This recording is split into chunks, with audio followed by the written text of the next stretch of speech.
No future means no limits. If you have no limits, you can do whatever you want, because you have no future. So I'm living right now.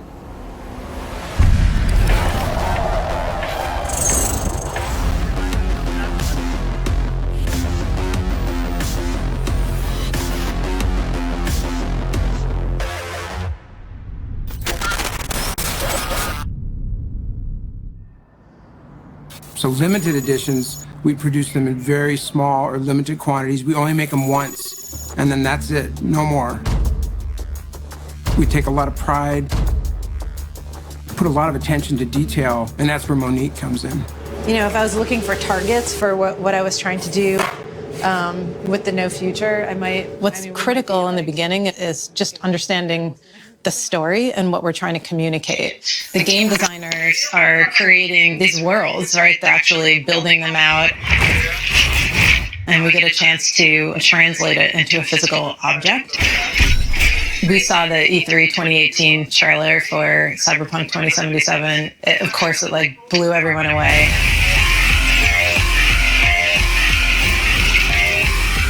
The title is just so cool. It's really pushing the boundaries on style. And it's so kind of in your face and punchy and like electric.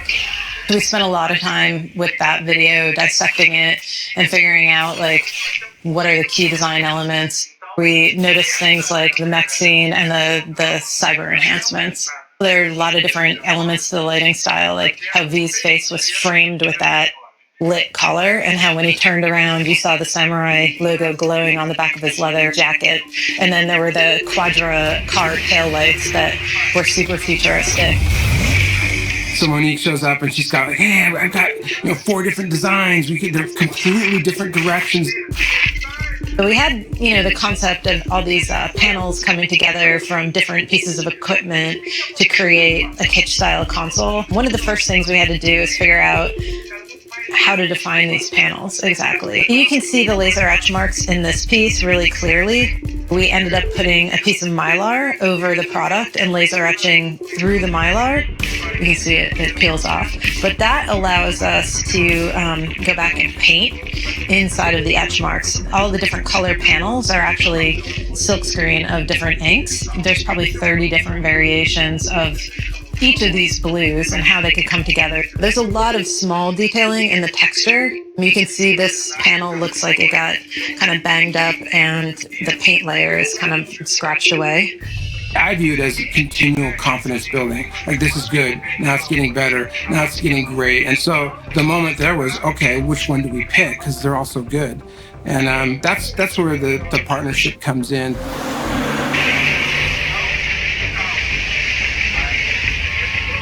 Monique sharpened the pencils, got her team together, and we went to Warsaw to CD Projekt Red.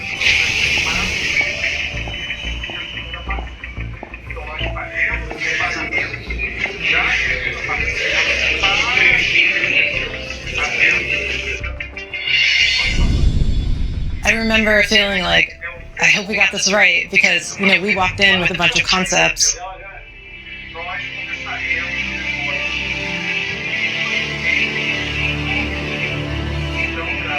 When we first started designing Cyberpunk, we kind of underestimated it. Are you guys excited to see this? Yes, totally. It's been a while.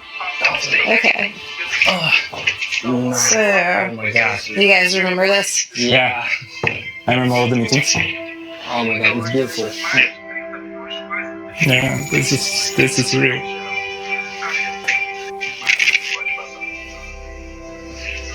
This is awesome.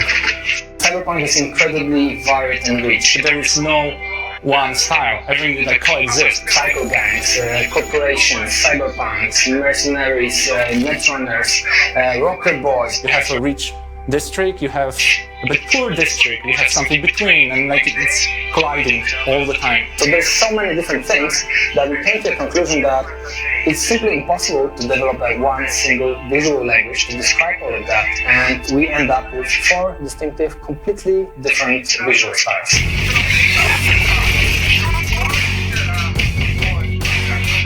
we decided that the console should look like the city. It should be exactly this eclectic mix of different styles present on a single object.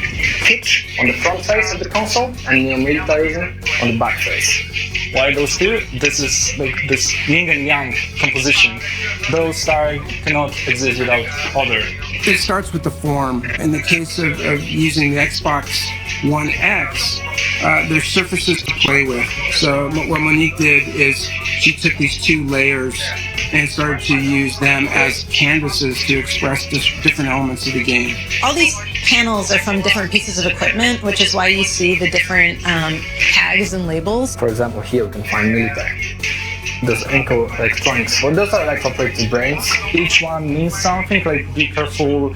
There are like more information about components. This is like a product label on the console. You know, you have all this information inside. We imagine that in the world of Cyberpunk, this product label would like allow you to see inside the machine.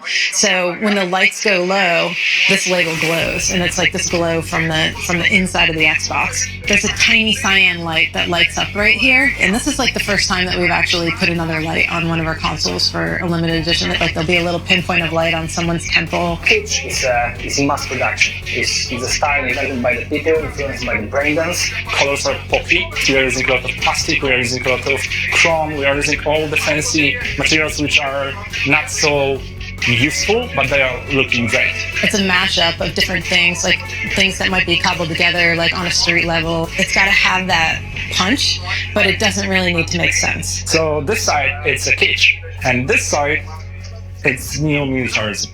Those two sides fight each other, but at the same time, they live in symbiosis. You know, like corporations are hiring cyberpunks for jobs, and cyberpunk needs corporation technology to exist. These laser-etched lines, these super clean, severe, hard-edged lines, they're the style of the corporations, the buildings, the equipment, and you can see it's been totally vandalized. So someone just wrote no future, and someone can read it in the different ways. It means literally no future, so I will live my life right now.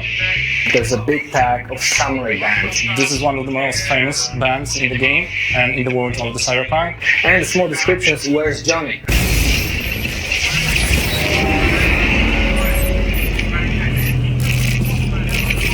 Wake the fuck up, samurai. We have a city to burn. Johnny disappeared from the face of the planet, but their symbols and their legend remained in the city. He did something to corporations to break the status quo. So we thought that making Johnny Silverhand the main thing for the controller would be just a great thing in addition to the console. This is awesome to see it up close. You know, because first of all, like this asymmetric design. Yeah, that's the first time we've actually done like a mismatch between the triggers, but it's totally from a story perspective. It's pretty awesome. So you have this laser etched, super sharp laser etched line, and then this chromed side, and it's marked with Arasaka. Johnny's arm is actually manufactured by Arasaka, the corporation that he hates so much. It's kind of ironic. Johnny's arm it's chrome, and the flexible parts of it are red. So we colored the thumbstick base in red, but left the top silver. We have the samurai symbol on the back. We have no future scratched into the gray side of this controller. It's not just a paint, you feel it, so it's real. You focus on the details and treat it in the right way, then people will remember this, because this makes a good design. At the first glance, you might not see the relation between the console design and the controller, but if you know the story, if you start playing a game, you'll figure out that it makes absolutely perfect sense. Seeing this next to the console, this is a full story. Okay. Never done this before. It's just a cable, people will say. But no. I haven't seen it yet. Oh, you haven't? No, I didn't even. I love this. The cable. So the HDMI cable, you plug that in, and now you have a physical connection of the console to the game. Like that was a big deal just to make this colored cable, and it's from the game. I remember the first time we mentioned, like, can you have a code voice? Like, what? We've never done that before. Yeah. I'm not really sure. I mean, we broke a lot of our own conventions with this.